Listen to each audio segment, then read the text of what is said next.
And that's it. Within that, we're on to our headliner. Mrs. Cindy Heigl is our headliner. She is the author of In a Heartbeat, My Miraculous Experience of Sudden Cardiac Arrest. In 2014, at the age of 28, Cindy flatlined and was in sudden cardiac death for over 4 minutes.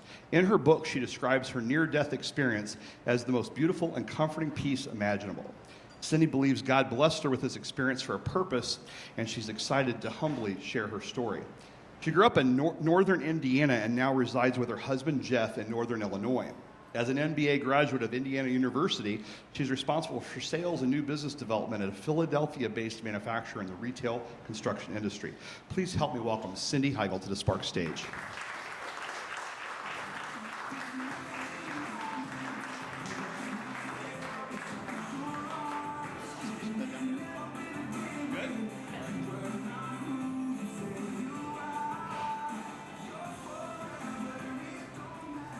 Hi, I'm Cindy, and when I was 14 years old, I got a pacemaker. And right up until that moment, I knew what my life's purpose was.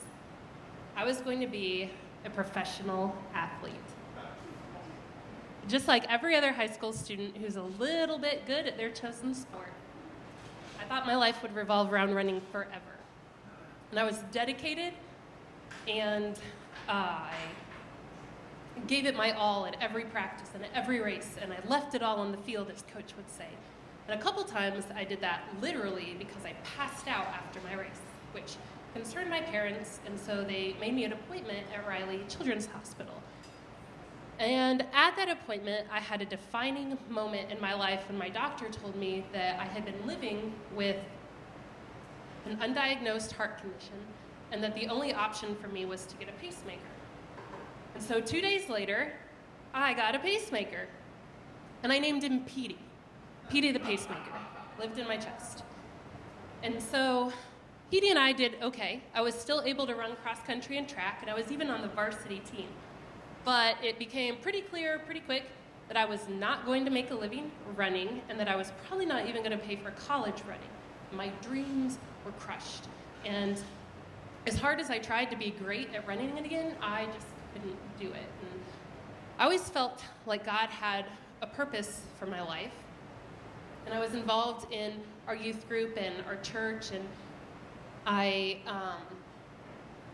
had a pretty normal childhood. I was healthy and active, and since then I've had a normal life. This is me in real life. I'm not a professional athlete, but I did graduate from college, and I have a career in sales and business development, and I travel across the country for work, and I've moved across the country a couple times with my husband, Jeff.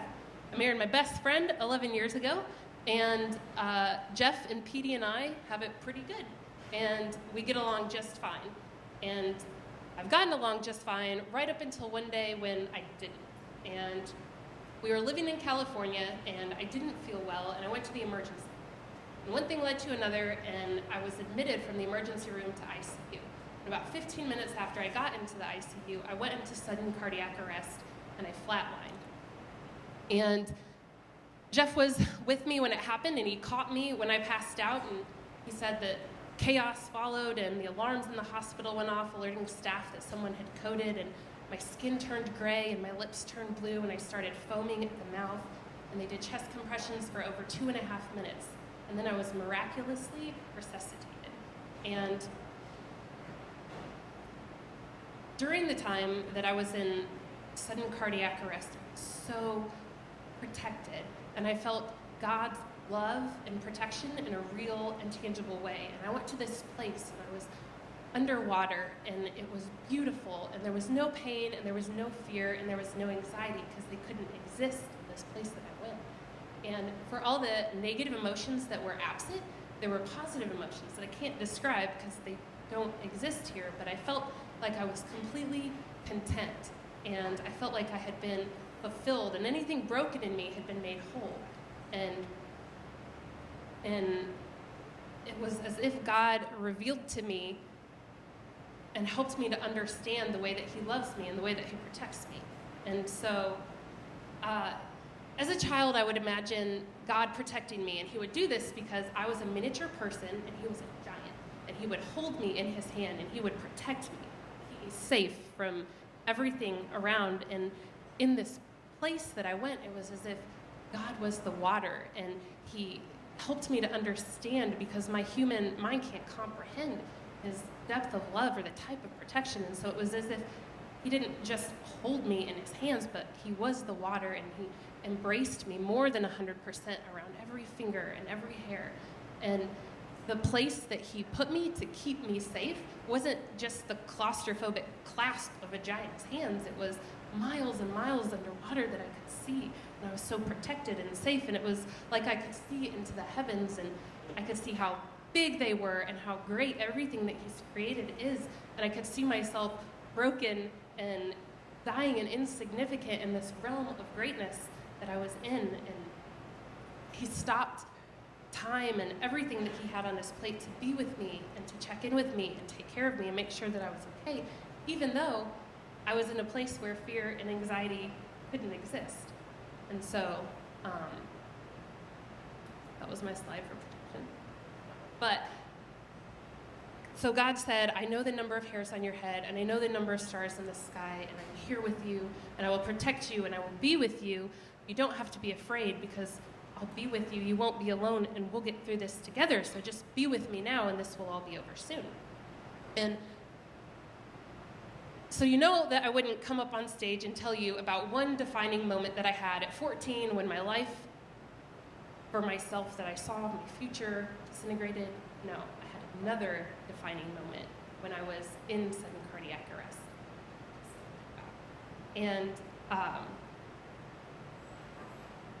obviously, I survived what happened to me that weekend. I was in cardiac arrest, but I don't have the time to tell you all the details and the miracles that led up to that event and following that event. But my point is that God had been preparing me, and if I didn't get a pacemaker when I was 14, I would have not had a pacemaker wire break when I was 28, and I would not have had this amazing experience or all the blessings that have followed since then, and all the opportunities that it's provided me. And every fear that I've ever had or surgery that I've had surrounding this heart condition that I have has shaped me into the compassionate person that I am today. And I knew as soon as I got out of the hospital that I wanted to share my story, because it was full of hope and peace and grace, and it wasn't what I thought it would be. And I think that we're afraid of death because we don't know what it's like on the other side or what it's like to get there. And so we think that it's best to live and sad to die. But that was not my experience. And I knew right away that I would have to share my story, but I wasn't in a place where I could really talk about it. So I started writing a book. And